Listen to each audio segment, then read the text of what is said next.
नमस्कार, मैं रवि एक बार फिर से स्वागत करता हूं आपका अपना यूट्यूब चैनल साइंस गुरु रवि में। गाइज, आप सभी को पता है 1 फरवरी से रेलवे वाले बच्चों के लिए हमने बायोलॉजी का एक स्पेशल बैच स्टार्ट किया था, जिसमें हम आपको बायोलॉजी के प्रीवियस ईयर के क्वेश्चन करवा रहे हैं चैप्टर वाइज। ह्यूमन डिसीज अर्थात मानव रोग वाले चैप्टर के मैं आपको प्रीवियस ईयर के क्वेश्चन करवा चुका, विटामिन वाले चैप्टर के मैं आपको प्रीवियस ईयर के क्वेश्चन करवा चुका, और भैया डाइजेस्टिव सिस्टम अर्थात पाचन तंत्र वाले चैप्टर के मैं आपको प्रीवियस ईयर के क्वेश्चन करवा चुका। फिलहाल अभी हम जिस चैप्टर के प्रीवियस ईयर के क्वेश्चन कर रहे हैं उस चैप्टर का नाम है एंडोक्राइन सिस्टम अर्थात अंतःस्रावी तंत्र। तो सबसे पहले आप चैप्टर का नाम लिख लीजिए, एंडोक्राइन सिस्टम अर्थात अंतःस्रावी तंत्र। अंतःस्रावी तंत्र गाइज, इस चैप्टर में हम एंडोक्राइन ग्लैंड्स के बारे में पढ़ते हैं अर्थात अंतःस्रावी ग्रंथियों के बारे में पढ़ते हैं, जो हार्मोन का सिक्रेशन करती है, जो हार्मोन का स्राव करती है। अंतःस्रावी ग्रंथियों की संख्या 9 होती है। कौन कौन सी है मैं आपको बता देता हूं। हमारे मस्तिष्क में होती है 3, हाइपोथैलेमस, पिट्यूटरी ग्लैंड और पीनियल बॉडी ग्लैंड। उसके अलावा उसके बाद में 2 हमारे गले में होती है, थायराइड और पैराथायराइड। एक हमारे सीने में होती है थाइमस, एक हमारे एब्डोमिनल कैविटी में होती है पेंक्रियाज, एक हमारी किडनी के जस्ट ऊपर होती है एक जोड़ी जिनकी संख्या 2 होती है, वो होती है एड्रिनल ग्लैंड, और एक होती है बिलो इंटेस्टाइन हमारी आंतों के जस्ट नीचे, उसका नाम है गोनेड्स ग्लैंड। ये टोटल 9 अंतःस्रावी ग्रंथि है, और इन 9 अंतःस्रावी ग्रंथियों से हार्मोन का सिक्रेशन होता है। कौन कौन से हार्मोन का सिक्रेशन होता है और वो हार्मोन क्या क्या काम करता है, इस चैप्टर में हम उन्हीं के बारे में पढ़ते हैं। गाइज, इसके मैं आपको प्रीवियस ईयर के क्वेश्चन करवा रहा हूं, यानी कि जो आपसे आपके प्रतियोगी परीक्षाओं में पहले पूछे गए क्वेश्चन है वो आपसे मैं करवा रहा हूं। विशेषकर रेलवे वाले बच्चों के लिए ये बैच, ये क्लास बहुत ज्यादा इंपॉर्टेंट है, क्योंकि मैं जो प्रीवियस ईयर के क्वेश्चन करवा रहा हूँ वो रेलवे वाले बच्चों के लिए ही करवा रहा हूँ। ये नहीं है कि सिर्फ ये वीडियो या फिर ये बैच रेलवे वाले बच्चों के लिए ही उपयोगी है। आप किसी भी प्रतियोगी परीक्षाओं की तैयारी कर रहे हो, आपके लिए इंपॉर्टेंट है। क्वेश्चन नंबर 47 मैं आपको करवा चुका, यानी कि 47 क्वेश्चन तक हम आपको करवा चुके। आज हम स्टार्ट करने वाले हैं क्वेश्चन नंबर 48 से। तो भैया ये रहा आपकी स्क्रीन के सामने क्वेश्चन नंबर 48।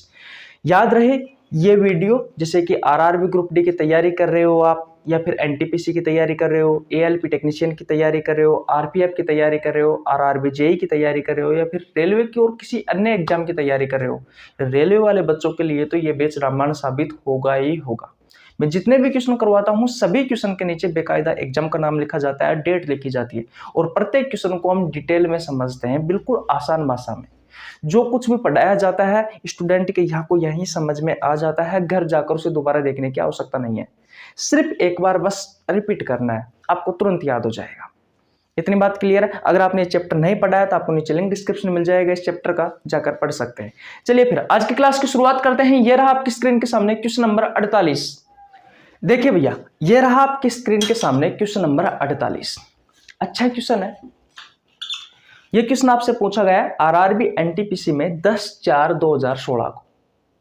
क्वेश्चन नंबर 48 कहता है कि एडीएच का पूरा नाम क्या है। तो आपको पता होना जरूरी है कि भाई एडीएच का पूरा नाम क्या है। और भी बहुत सारे टर्म है इस चैप्टर में, जैसे कि ACTH, MSH, GTRH, GH, PH, इनके नाम आपको याद होने जरूरी है भैया। अगर आपको नाम याद नहीं है फिर उसका मतलब यह है कि कहीं ना कहीं आप बहुत सारे स्टूडेंटों से पीछे हैं। देखिए क्वेश्चन में पूछा गया है कि एडीएच का पूरा नाम क्या है। ये आपके ऑप्शन दिए हुए हैं, anti diuretic hormone, option number B है acidic diuretic hormone, option number C है एडेसिव डायूरेटिक हार्मोन, और ऑप्शन नंबर डी है एडेसिव डबल हार्मोन। गाइज, इस क्वेश्चन का राइट आंसर होगा option number A, anti diuretic hormone. आइए ADH के बारे में सारी डिटेल समझते हैं। इसकी शुरुआत से लेकर के एंड तक जितने भी क्वेश्चन पूछे गए हैं सारे के सारे ही आपको क्वेश्चन करवा देता हूं। देखिए, आपके ब्रेन में एक ग्रंथि होती है पिट्यूटरी ग्लैंड। बोलो, जानते हो नहीं जानते इस ग्रंथि के बारे में? पिट्यूटरी ग्लैंड कहाँ होती है? आपके ब्रेन में होती है। आपके मस्तिष्क में होती है। पहला क्वेश्चन यहाँ से यही पूछा जाता है कि ये जो पिट्यूटरी ग्लैंड है ये एक्चुअली में होती कहाँ है, इसकी लोकेशन क्या है। तो भैया आपके ब्रेन में ये पीयूष ग्रंथि होती है। इसे हिंदी में लिखा जाता है भैया पीयूष ग्रंथि। और याद रखना इसे मास्टर ग्लैंड भी कहा जाता है। अब इसे मास्टर ग्लैंड क्यों कहा जाता है, तो उसका एक मुख्य कारण है। मैंने आपको शुरुआत में बताया था जब ये चैप्टर स्टार्ट किया था, यानी कि आज की क्लास जब स्टार्ट की थी, कि इस चैप्टर में हम अंतःस्रावी ग्रंथियों के बारे में पढ़ते हैं। और अंतःस्रावी ग्रंथियों की संख्या होती है 9, जिनमें से एक है ये पिट्यूटरी ग्लैंड, ये पीयूष ग्रंथि। पीयूष ग्रंथि जो होती है वो हाइपोथैलेमस को छोड़ करके अन्य जितनी भी अंतःस्रावी ग्रंथि है उन सभी ग्रंथियों को कंट्रोल करती है। इसलिए इस पिट्यूटरी ग्लैंड को, इस पीयूष ग्रंथि को मास्टर ग्लैंड कहा जाता है। और हाइपोथैलेमस जो है वो इस पिट्यूटरी ग्लैंड को, इस पीयूष ग्रंथि को कंट्रोल करता है, इसलिए हाइपोथैलेमस को हेडमास्टर ग्लैंड कहा जाता है। इस बात का भी आपको ध्यान रखना है। ये सबसे ज्यादा हार्मोन बनाने वाली ग्रंथि है। अगर आपसे क्वेश्चन पूछे कि सबसे ज्यादा हार्मोन बनाने वाली ग्रंथि कौन सी है, हार्मोन बनाने वाली ग्रंथि कौन सी है, तो आपको क्या राइट आंसर देना है, पिट्यूटरी ग्लैंड यानी कि पीयूष ग्रंथि बनाने वाली ग्रंथि। सबसे ज्यादा हार्मोन बनाने वाली ग्रंथि कौन सी है भैया, तो पिट्यूटरी ग्लैंड। याद रखना अंतःस्रावी ग्रंथियों में ये दूसरी सबसे छोटी ग्रंथि है। तो क्वेश्चन आता है कि अंतःस्रावी ग्रंथियों में सबसे बड़ी ग्रंथि कौन सी है, तो थायराइड ग्रंथि है। इस बात का आपको ध्यान रखना है। और अंतःस्रावी ग्रंथियों में सबसे छोटी जो ग्रंथि है वो आपके ब्रेन में ही पाई जाने वाली पीनियल काय ग्रंथि है, पीनियल बॉडी ग्लैंड है। और ये अंतःस्रावी ग्रंथियों में दूसरी सबसे छोटी ग्रंथि है। इस बात का आपको ध्यान रखना है। ये अंतःस्रावी ग्रंथियों में, ये अंतःस्रावी ग्रंथियों में दूसरी सबसे छोटी ग्रंथि है। अगर आपसे क्वेश्चन पूछे कि इस पिट्यूटरी ग्लैंड का आकार कैसे होता है, तो मटर के दाने के समान होता है। किसके समान होता है भैया, मटर के दाने के समान होता है। कभी मटर का दाना है उसको दबा कर देखा है, मटर का दाना 2 भागों में बट जाता है। तो ये मटर के दाने के समान 2 भागों में बटी हुई होती है। कौन सी ग्रंथि, ये पीयूष ग्रंथि। और ये कहाँ होती है, आपके ब्रेन में होती है। तो मैं एक रफली डायग्राम बना लेता हूँ। मान लीजिए ये एक मटर का दाना है या फिर ये एक पीयूष ग्रंथि है। रफली डायग्राम बनाया है। अब आप सोचो ऐसे थोड़ी ना होता है मटर का दाना, तो भैया बना लेना। मैं आपको सिर्फ समझाने के लिए बता रहा हूँ कि मान लीजिए ये एक मटर का दाना है और इस मटर दाने के समान कौन सी ग्रंथि होती है, आपकी पीयूष ग्रंथि होती है, आपकी पिट्यूटरी ग्रंथि होती है। ठीक है, तो भैया ये मैंने 2 भागों में बांट दी आपकी इस पीयूष ग्रंथि को। तो ये भी 2 भागों में बटी हुई होती है। इसका आगे वाला जो भाग होता है वो होता है एंटीरियर पिट्यूटरी ग्लैंड, और पीछे वाला जो भाग होता है उसे कहा जाता है पोस्टीरियर पिट्यूटरी ग्लैंड, यानी कि अग्र पीयूष ग्रंथि। एंटीरियर पिट्यूटरी ग्लैंड को हिंदी में क्या कहा जाता है, अग्र पीयूष ग्रंथि। और पोस्टीरियर पिट्यूटरी ग्लैंड को क्या कहा जाता है, पश्च पीयूष ग्रंथि। पहले मुझे बताओ आपको इतनी सारी कहानी समझ में आई या नहीं आई। अब आप सोच रहे होंगे कि हमारी 2-5 मिनट खराब कर दी और अभी तक आपने इस क्वेश्चन के बारे में चर्चा नहीं की। भैया मानता हूं मैंने आपकी 2-4 मिनट खराब किए, लेकिन ये जो मैंने आपको प्रत्येक लाइन लिखवाई है बोर्ड पर, इस प्रत्येक लाइन से आपके एग्जाम में पूछे हुए क्वेश्चन है। यानी कि प्रत्येक कहने का मतलब प्रत्येक लाइन से आपके एग्जाम में कोई ना कोई क्वेश्चन पूछा गया है। मेरा कहने का मतलब यह है कि जो बोर्ड पर लिखा हुआ है वो आपसे आपके एग्जाम में पूछा जा चुका है, वो आपके एग्जाम में पूछा जा चुका है, इसलिए इंपॉर्टेंट है आपके लिए। एक एक लाइन इंपॉर्टेंट है। मैं आपको दोबारा रिवीजन करवा देता हूँ। पिट्यूटरी ग्लैंड कहाँ होती है, आपके ब्रेन में होती है। इसे हिंदी में पीयूष ग्रंथि कहा जाता है। इसे मास्टर ग्लैंड कहा जाता है क्योंकि ये अंतःस्रावी ग्रंथियों में हाइपोथैलेमस को छोड़ करके अन्य जितनी भी अंतःस्रावी ग्रंथि है उन सभी ग्रंथियों को कंट्रोल करने का कार्य करती है। ये अंतःस्रावी ग्रंथियों में दूसरी सबसे छोटी ग्रंथि है। याद रखना है, अंतःस्रावी ग्रंथियों में सबसे बड़ी ग्रंथि कौन सी है, थायराइड ग्रंथि है। और अंतःस्रावी ग्रंथियों में सबसे छोटी ग्रंथि कौन सी है? तो पीनियल का ग्रंथि है। सबसे ज्यादा हार्मोन बनाने वाली ग्रंथि भी यही है भैया, पिट्यूटरी ग्लैंड। इसका आकार मटर के दाने के समान होता है। जिस तरीके से मटर का दाना दो भागों में बटा हुआ होता है, ठीक उसी तरीके से आपकी पिट्यूटरी ग्लैंड भी दो भागों में बटी हुई होती है। इसका जो आगे वाला भाग है उसे अग्रपीयूष ग्रंथि कहा जाता है, एंटीरियर पिट्यूटरी ग्लैंड कहा जाता है, और जो पीछे वाला भाग है उसे कहा जाता है पोस्टीरियर पिट्यूटरी ग्लैंड यानी कि पश्चपीयूष ग्रंथि। अब ये जो आगे का भाग और ये पीछे का भाग है, ये भैया अलग अलग हार्मोनों का निर्माण करते हैं।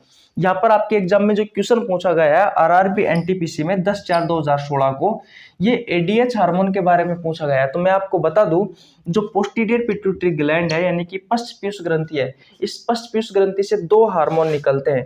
पहला हार्मोन निकलता है ये एडीएच हार्मोन। कौन सा हार्मोन निकलता है? ये एडीएच हार्मोन निकलता है भैया, और इस एडीएच का पूरा नाम होता है एंटी डाईयूरेटिक हार्मोन, और इसी हार्मोन को वेसोप्रिन हार्मोन या फिर वेसोप्रेसिन हार्मोन भी कहा जाता है। इस बात का भी आपको ध्यान रखना है। और ये क्या करता है? आपके मूत्र में या आपके यूरिन में पानी की मात्रा को संतुलन बनाए रखने का काम करता है। पानी की मात्रा को संतुलन बनाए रखने का काम करता है। पानी की मात्रा को संतुलन बनाए रखने का काम करता है। पानी की मात्रा को संतुलन बनाए रखने का काम करता है भैया। कौन सा हार्मोन? ये एडीएच हार्मोन, ये एंटी डाईयूरेटिक हार्मोन। और दूसरा निकलता है भैया ऑक्सीटोसिन हार्मोन, जिसके बारे में मैं आपको यहाँ लिखवा देता हूँ। ऑक्सीटोसिन हार्मोन, ये दूसरा हार्मोन निकलता है। इसे लव हार्मोन भी कहा जाता है। यह आपकी प्रसव पीड़ा को कम करने में भी सहायक होता है। आपको पता होगा, जो जानवर होते हैं जैसे कि गाय भैंस वगैरह होती है, इन्हें कम समय में अधिक दूध निकालने के लिए इस ऑक्सीटोसिन हार्मोन का इंजेक्शन दिया जाता है। इस बात का आपको ध्यान रखना है। तो ये दो हार्मोन निकलते हैं भैया पश्चपीयूष ग्रंथि से यानी कि पोस्टीरियर पिट्यूटरी ग्लैंड से। और ये जो एंटीरियर पिट्यूटरी ग्लैंड है यानी कि अग्रपीयूष ग्रंथि से बहुत सारे हार्मोन निकलते हैं, जिनके बारे में आपने जरूर पढ़ा होगा, जैसे कि ग्रोथ हार्मोन है, थायराइड स्टिमुलेटिंग हार्मोन है, टीएसएच हार्मोन है, उसके अलावा प्रोलैक्टिन हार्मोन है, उसके अलावा गोनेडोट्रोपिन रिलीजिंग हार्मोन है, ये भी दो प्रकार का होता है, ल्यूटिनाइजिन हार्मोन और फॉलिकल स्टिमुलेटिंग हार्मोन। उसके अलावा एक एमएसएच है, मेलेनोसाइट स्टिमुलेटिंग हार्मोन है। उसके अलावा एक और है एसीटीएच, एड्रिनोकोर्टिकोट्रोपिन हार्मोन। तो ये सभी जितने भी हार्मोन है, ये सब हार्मोन निकलते हैं भैया आपके एंटीरियर पिट्यूटरी ग्लैंड से यानी कि अग्रपीयूष ग्रंथि से। तो आशा करता हूं ये क्वेश्चन आपको समझ में आ ही गया होगा कि इस एडीएच की फुल फॉर्म क्या होती है, एंटी डाईयूरेटिक हार्मोन। तो इसका राइट आंसर हो जाएगा option number A, anti diuretic hormone. इसे वेसोप्रिन हार्मोन या वेसोप्रेसिन हार्मोन भी कहा जाता है। ये आपके यूरिन में पानी की मात्रा को संतुलन बनाए रखने का काम करती है। बोलो, किसी को कोई प्रॉब्लम यहाँ तक? बिल्कुल भी नहीं होनी चाहिए। तो आशा करता हूं ये पहला वाला क्वेश्चन यानी कि क्वेश्चन नंबर 48 आपको समझ में आ गया होगा। स्क्रीनशॉट ले लीजिए। अब चलते हैं नेक्स्ट क्वेश्चन की ओर। चलिए भैया, ओके। देखिए भैया, अब बात करते हैं क्वेश्चन नंबर 49 की। बताइए, अच्छे क्वेश्चन है। क्वेश्चन नंबर 49 कहता है कि कौन सी ग्रंथि केवल यौवन तक सक्रिय रहती है? आपकी जो यौवन अवस्था है उस समय तक ही सक्रिय रहती है, उसके बाद में भैया ये गायब हो जाती है। ये आपसे क्वेश्चन पूछा गया है। आप ये क्वेश्चन जो पूछा गया है वो पूछा गया है आरआरबी जेईई में 23/5/2019 को। ये आपके ऑप्शन दिए हुए हैं। ऑप्शन नंबर ए है pituitary gland, option number B है pineal body gland, option number C है thymus gland, option number D है हाइपोथैलेमस ग्लैंड। गाइज, अगर आपने ये चैप्टर मेरे से पढ़ा है तो मैंने आपको बहुत अच्छे से पढ़ाया था, और इस क्वेश्चन का आंसर आप बहुत अच्छे से दे सकते हैं, बिल्कुल अच्छे से दे सकते हैं। और अगर आपने नहीं पढ़ा है, मैं फिर कह रहा हूं, अगर आपने ये चैप्टर नहीं पढ़ा है तो आपको नीचे लिंक डिस्क्रिप्शन मिल जाएगा, आप जाकर पढ़ सकते हैं। इस क्वेश्चन का राइट आंसर होगा भैया option number C, thymus gland. Thymus gland कहाँ होती है? आपके चेस्ट में होती है, आपके सीने में होती है। कहाँ होती है भैया? आपके सीने में होती है भैया ये थाइमस ग्लैंड। कहाँ होती है? थाइमस ग्लैंड आपके सीने में होती है भैया। और मैंने आपको बताया था कि शुरुआत से लेकर के 25 साल तक, 20 से 25 साल तक ये बिल्कुल ऑन टॉप होती है। कौन सी ग्रंथि? ये थाइमस ग्लैंड। और 25 साल के बाद में भैया ये गिरने स्टार्ट कर देती है और 50 से 60 साल के बाद में ये बिल्कुल गायब हो जाती है, बिल्कुल गायब हो जाती है। तो ये गायब होना तो भैया 25 साल की उम्र के बाद में ही हो जाती है, 20 साल की उम्र के बाद में ही स्टार्ट हो जाती है। 20 से 25 की साल मैंने एवरेज लिखा हुआ है, तो उसके बाद में गायब होना स्टार्ट हो जाती है। शुरुआत में जब आप चलोगे, जिंदगी जब आपकी स्टार्ट होगी, उस समय ये बढ़ना स्टार्ट होती है, उस समय इसका आकार बढ़ना स्टार्ट होता है। 20 से 25 वर्ष की उम्र के बाद में इसका आकार घटना स्टार्ट हो जाता है। और इससे थाइमस ग्लैंड का काम क्या है, ये आपके शरीर में इम्यूनिटी को इंक्रीज करती है, इम्यूनिटी को इंक्रीज करने का काम करती है भैया। आपका जो इम्यूनिटी सिस्टम है उसको बढ़ाने का काम करती है, आपके प्रतिरक्षी तंत्र को मजबूत करने का काम करती है। और आपको पता होगा 20 से 25 साल की जो उम्र रहती है, जिस समय ये ग्लैंड टॉप पर रहती है, उस समय जब छोटी मोटी बीमारियां हो जाती है, जुकाम हो जाती है, उस समय तो हम ध्यान ही नहीं देते भैया। भाई हमारी जो ये उम्र है वर्तमान के टाइम पे, इस समय आपने देखा होगा, इस समय हम ज्यादा ध्यान नहीं देते। लेकिन बड़े बुजुर्गों को क्या होता है, अगर थोड़ी सी भी जुकाम होती है तो हम डॉक्टर के पास ले जाते हैं, क्योंकि वो जल्दी ज्यादा बीमार होने की संभावना रहती है उनको। लेकिन हमारी जो इम्यूनिटी सिस्टम रहता है, इम्यून सिस्टम जो रहता है, प्रतिरक्षी तंत्र रहता है, वो इस एज में बहुत अच्छा रहता है, इसलिए हम ध्यान नहीं देते हैं। तो ये जो थाइमस ग्लैंड है, ये आपकी इम्यूनिटी को इंक्रीज करती है। अगर आपका प्रतिरक्षी तंत्र सही है तब तो कोई दिक्कत नहीं है। वो इसी थाइमस ग्लैंड के कारण होता है भैया आपका इम्यूनिटी इंक्रीज।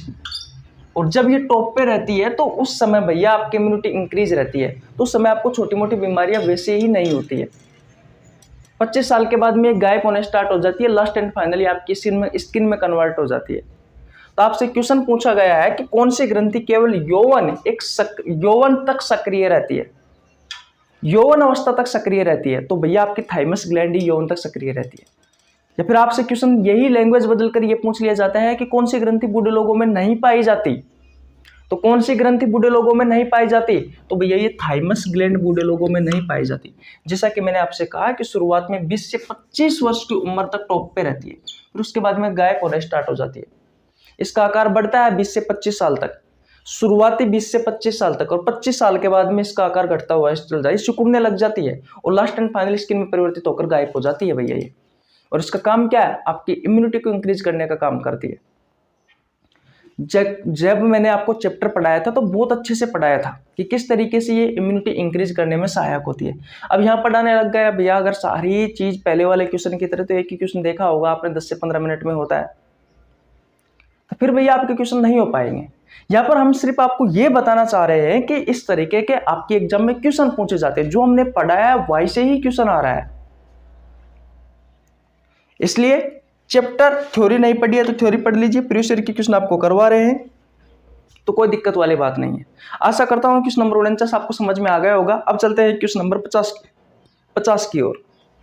स्क्रीनशॉट नहीं लिया तो स्क्रीनशॉट ले लीजिए। ले लिया आपने स्क्रीनशॉट? ओके भैया, देखिए भैया ये रहा आपकी स्क्रीन के सामने क्वेश्चन नंबर 50। अच्छा क्वेश्चन है। क्वेश्चन नंबर 50 कहता है कि जठर ग्रंथियों द्वारा स्रावित जो HCl है, HCl का मतलब होता है हाइड्रोक्लोरिक अम्ल, किस एंजाइम की क्रिया को आसान कर देता है? ये आपसे क्वेश्चन पूछा गया है। और ये क्वेश्चन आपसे पूछा गया है RRB ग्रुप डी में 22/9/2018 को। ये आपके ऑप्शंस है। ऑप्शन नंबर ए है पेप्सिन, ऑप्शन नंबर बी है एमाइलेज, ऑप्शन नंबर सी है लाइपेज, ऑप्शन नंबर डी है ट्रिप्सिन। तो इस क्वेश्चन का राइट आंसर क्या होगा? अगर आपको थोड़ी बहुत भी समझ है तो इसका राइट आंसर आप पेप्सिन कर दोगे। कैसे? देखिए, स्टोमक के बारे में आप सभी जानते हैं, आमाशय के बारे में आप सभी जानते हैं भाई, आमाशय के बारे में आप सभी ही जानते हैं, पेट के बारे में आप सभी जानते हैं, ये सब एक ही नाम है, उदर।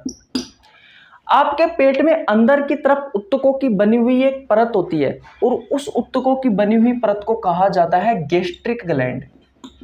क्या कहा जाता है? गैस्ट्रिक ग्लैंड कहा जाता है, जठर ग्रंथि कहा जाता है। और ये जठर ग्रंथि निर्माण करती है गैस्ट्रिक जूस का। किसका? गैस्ट्रिक जूस का, जठर रस का। और ये जो जठर रस होता है इसका पीएच मान होता है 1 से लेकर के 3.5, यानी कि इसकी जो प्रकृति होती है वो प्रबल अम्ल होती है भैया। वो परबल अम्ल होती है। और इस गैस्ट्रिक जूस में क्या क्या होता है, तो वाटर होता है भैया, HCl होता है और एंजाइम होते हैं। अब कौन सा HCl करने का मतलब HCl होता है, HCl का मतलब क्या, हाइड्रोक्लोरिक अम्ल, हाइड्रोक्लोरिक एसिड, यानी कि HCl होता है, हाइड्रोक्लोरिक अम्ल होता है।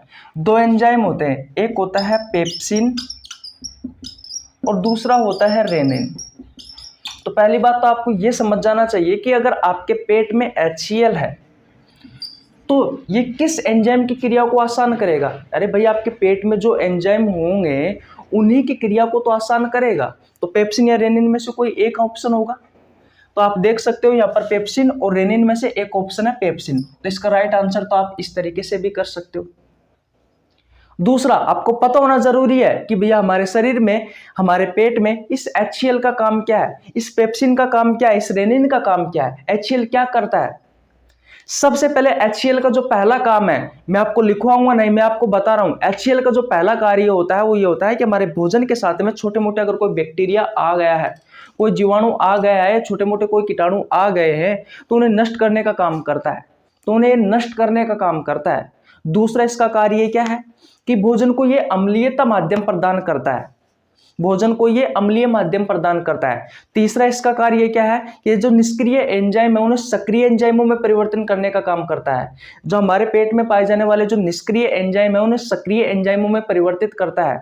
जैसे कि पेप्सिन जो एंजाइम है वो पेप्सिनोजन की अवस्था में होता है। पेप्सिनोजन इस पेप्सिन का निष्क्रिय रूप है, जब ये सक्रिय हो जाता है तो पेप्सिन में बदल जाता है। ठीक उसी तरीके से जो रेनिन है ये भी सक्रिय रूप है, लेकिन इसका जो निष्क्रिय रूप होता है वो होता है प्रोरेनिन इस रेनिन का निष्क्रिय रूप है, और इसे जो HCl होता है वो रेनिन में कन्वर्ट कर देता है। मैंने आपको डाइजेस्टिव सिस्टम वाले चैप्टर में बहुत अच्छे से पढ़ाया था।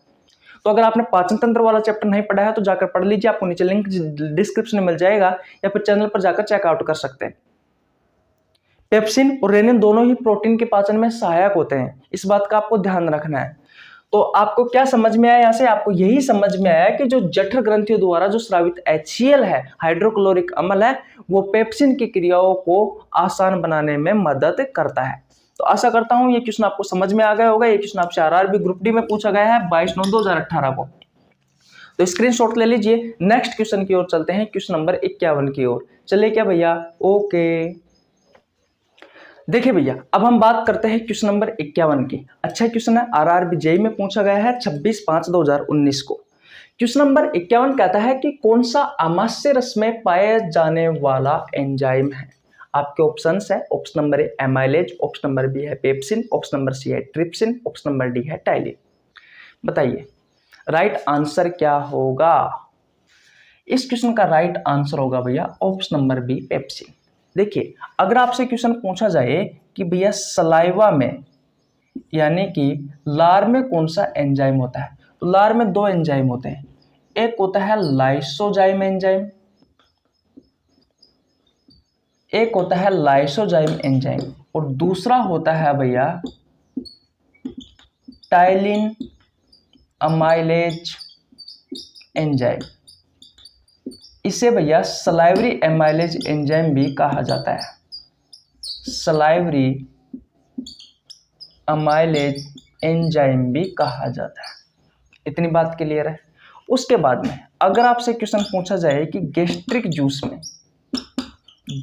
जूस में या फिर भैया आमाशय रस में या फिर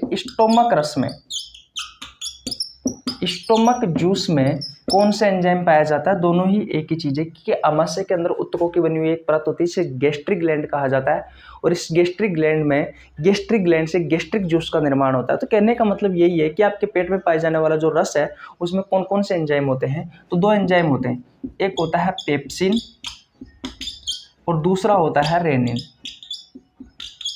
आप कंफ्यूज नहीं होना है। तीसरा, आपको क्या याद रखना है कि जो पैंक्रियाटिक जूस होता है, अब ये पैंक्रियाटिक जूस कहाँ से निकलता है, आपको पता होना जरूरी है, पैंक्रियाज से निकलता है।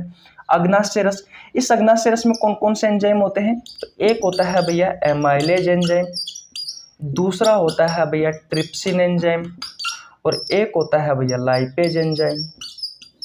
इन तीनों के बारे में याद रखना है। स्मॉल इंटेस्टाइन से इंटेस्टाइनल जूस निकलता है, इंटेस्टाइनल जूस निकलता है, और इस इंटेस्टाइनल जूस में 3 एंजाइम होते हैं। एक होता है माल्टेज एंजाइम, एक होता है सुक्रेज एंजाइम, और एक होता है गैलेक्टोज, नहीं, माल्टेज एंजाइम, सुक्रेज एंजाइम, और एक होता है माल्टेज एंजाइम, एक सुक्रेज एंजाइम, और एक कौन सा होता है, गैलेक्टेज। माल्टोज को maltase enzyme glucose plus glucose में तोड़ता है, फ्रक्टोज को, हाँ, एक फ्रक्टेज होता है, एक होता है सुक्रेज और एक होता है फ्रक्टोज, नहीं, फ्रक्टोज होता है, कौन सा होता है, एक माल्टेज होता है, एक सुक्रेज होता है, एक माल्टेज होता है,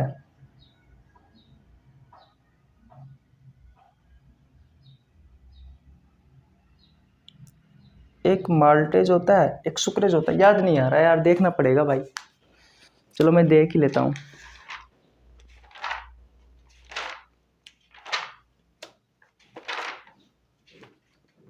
हाँ, माल्टेज, एक लेक्टेज होता है भाई, सॉरी यार, दिमाग से निकल गया था, पढ़े हुए बहुत दिन हो गए ना। एक माल्टेज होता है, एक सुक्रेज होता है, और एक लेक्टेज होता है। ये 3 एंजाइम होते हैं भैया आपकी इंटेस्टाइनल जूस में। बोलो, किसी को कोई प्रॉब्लम यहाँ तक बिल्कुल भी नहीं होनी चाहिए। सॉरी यार, निकल गया था दिमाग से, अब इंसान ही तो है, भूल जाते हैं जब रिवीजन नहीं होता है तो टाइम पे, क्या करें, अब टाइम का इश्यू रहता है। चलो कोई ना, आपसे भी होती है गलती, है कि नहीं है। तो ये चीज़ें आपको याद रखनी है भैया। देखो, स्लाइवरी ग्लैंड्स होती है हमारे मुंह में, और स्लाइवरी ग्लैंड स्लाइवा का निर्माण करती है, यानी कि लार का निर्माण करती है। और लार में 2 एंजाइम होते हैं, एक लाइसोजाइम एंजाइम होता है, दूसरा टैलिन एमाइलेज एंजाइम होता है, या फिर इसे हम स्लाइवरी एमाइलेज एंजाइम के नाम से भी जानते हैं। उसके बाद में, मुंह के बाद में भोजन आता है भोजन नली में। भोजन नली में किसी भी प्रकार का पाचन नहीं होता है। भोजन नली के बाद में भोजन जाता है आपके पेट में। भोजन नली का काम होता है मुंह के खाने को आपके पेट तक पहुंचाना। पेट में अंदर की तरफ ऊतकों की बनी हुई एक परत होती है, इसे गैस्ट्रिक ग्लैंड कहा जाता है, जठर ग्रंथि कहा जाता है। जठर ग्रंथि जठर रस का निर्माण करती है, यानी कि गैस्ट्रिक जूस का निर्माण करती है। और इस गैस्ट्रिक जूस में 2 एंजाइम होते हैं, पेप्सिन और रेनिन।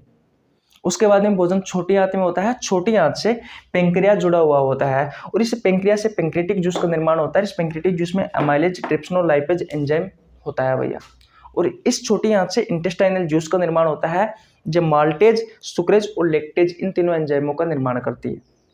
उसके अलावा आपको याद भी रखना है कि जो लीवर होता है वो भी छोटी आंत के डुडेनियम वाले भाग से जुड़ा हुआ होता है, और इस लीवर से भी भैया एक जूस का निर्माण होता है। उस जूस का नाम है बाइल जूस, तो ये भी याद कर लीजिए। आपका जो लीवर होता है, इस लीवर से बाइल जूस का निर्माण होता है, और ये बाइल जूस होता है, ये गोल ब्लैडर यानी कि पित्ताशय में जाकर के स्टोर होता है, और जो स्मॉल इंटेस्टाइन होती है यानी कि जो छोटी आंत होती है उसमें जाकर के कार्य करता है। ये वसा के पाचन में सहायक होता है। इन सभी एक एक एंजाइमों के बारे में मैंने आपको बहुत अच्छे से पढ़ा रखा है, इसलिए कहता हूँ कि पाचन तंत्र वाला चैप्टर नहीं पढ़ा है तो जाकर पढ़ लीजिए भैया, मजा आ जाएगा। अगर आपने वो पूरा चैप्टर पढ़ लिया तो इन एंजाइमों से आपका एक भी क्वेश्चन नहीं छूटेगा, ये मेरी गारंटी है। इतनी बात क्लियर है। तो क्वेश्चन नंबर 51 कंप्लीट हुआ। ओके, स्क्रीनशॉट ले लीजिए। अब चलते हैं भैया क्वेश्चन नंबर 52 की ओर। सेम यही क्वेश्चन है, चले भैया। ओके, देखिए भैया, ये रहा आपके स्क्रीन के सामने क्वेश्चन नंबर 52। अच्छा क्वेश्चन है, क्वेश्चन नंबर 52 वही पहले वाला ही क्वेश्चन है। क्वेश्चन नंबर 52 कह रहा है कि पेप्सिन किससे स्रावित होने वाला एक एंजाइम है। यह आरआरबी जेईई में पूछा गया है 2/6/2019 को, और जो पिछले वाला क्वेश्चन है वो भी आपसे आरआरबी जेईई में ही पूछा गया था 26/5/2019 को। कहने का मतलब रिपीट हुआ क्वेश्चन है। तो बताइए इस क्वेश्चन का राइट आंसर क्या होगा? Option number C, stomach. क्योंकि आपका जो आमाशय है, इस आमाशय में अंदर की तरफ ऊतकों की बनी हुई एक परत होती है, और उस परत को कहा जाता है गैस्ट्रिक ग्लैंड, जठर ग्रंथि। जठर ग्रंथि जठर रस का निर्माण करती है। इस जठर रस में ये पेप्सिन और रेनिन एंजाइम होते हैं। तो आपसे पेप्सिन के बारे में पूछा गया तो पेप्सिन कहाँ होता है? आपके स्टोमक में होता है। लीवर बाइल जूस का निर्माण करता है। स्लाइवरी ग्लैंड्स 2 एंजाइमों का निर्माण करती है, एक लाइसोजाइम एंजाइम, एक टाइलिन एमाइलेज एंजाइम, या फिर salivary amylase enzyme. Small intestine है वो अभी मैंने आपको बताया है, ये कौन कौन से एंजाइमों का निर्माण करती है? लेक्टेज, माल्टेज, सुक्रेज, 3 एंजाइमों का निर्माण करती है। आरआरबी जेईई में पूछा गया 2/6/2019 को। तो आज यहीं तक रखते हैं। अगर आपको वीडियो अच्छी लगी हो तो वीडियो को लाइक कर दीजिए, चैनल पर नए तो चैनल को सब्सक्राइब कर लेना, बेल आइकन को प्रेस कर लेना ताकि आपके पास हमारे वीडियो का नोटिफिकेशन टाइम टू टाइम पहुंच जाए। जल्दी ये चैप्टर समाप्त होने वाला है, 1-2 क्लास और बची हुई है, लगभग 10-15 क्वेश्चन और बचे हुए हैं। जल्दी आपको ये चैप्टर करवा देंगे भैया। उसके बाद में कोई नए चैप्टर की शुरुआत करेंगे।